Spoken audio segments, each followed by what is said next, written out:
Welcome back to another technical deep dive here in the debug zone. Today, we're tackling a big question and breaking it down with insights from other users.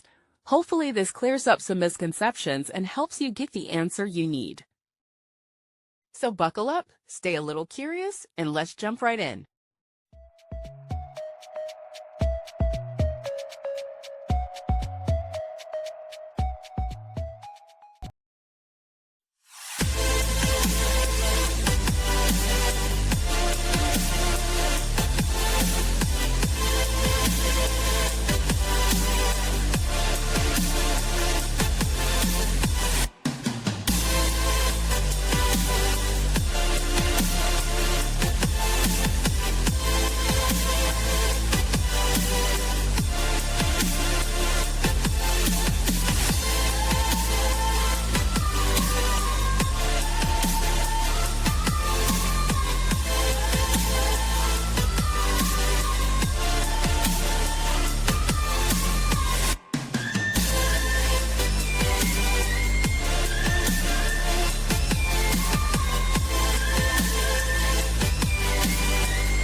And that's a wrap.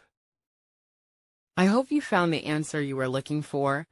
If you did, take a second to hit that subscribe button. It really helps out. And let me know in the comments which solution worked best for you. See you next time in the debug zone.